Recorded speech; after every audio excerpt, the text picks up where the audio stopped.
আন্তারাস কিচেনে আপনাদেরকে অনেক অনেক স্বাগত। আজকে যে রেসিপিটা শেয়ার করব সেটা হলো ওল ভাতে মাখা বা ওল মাখা। রেসিপিটা বানাতে কিন্তু যেরকমই কম সময় লাগে, আবার খেতেও কিন্তু দুর্দান্ত হয়। তাহলে চলো রেসিপিটা শুরু করি। এখানে 500 গ্রামের মতন ওল নিয়ে নিয়েছি, যেটাকে কেটে এভাবে 4 টুকরো করে ভাতের মধ্যে দিয়ে সেদ্ধ করে নিয়েছি।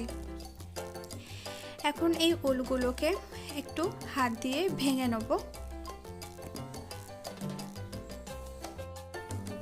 ভেঙে নেওয়ার পর এক এক করে দিয়ে দেব নুন, পরিমাণ মতো নুন, তারপর দিয়ে দেবো এর মধ্যে ছোট চামচের 2 চামচ মতন কাঁচা সর্ষের তেল, তারপর এর মধ্যে দিয়ে দেবো ছোট চামচের 2 চামচ কাঁচা সর্ষে বাটা, তারপর দিয়ে দেবো এর মধ্যে বড় চামচের 1 চামচ লেবুর রস,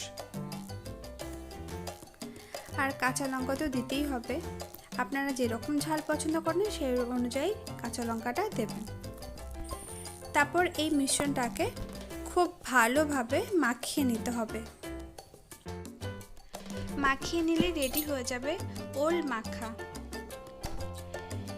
রেসিপিটা যদি আপনাদের ভালো লাগে তাহলে এই রেসিপিটাকে একটা লাইক করবেন, আমার চ্যানেলটিকে প্লিজ সাবস্ক্রাইব করবেন, শেয়ার করবেন এবং কমেন্ট করে জানাবেন আপনাদের কেমন লাগলো।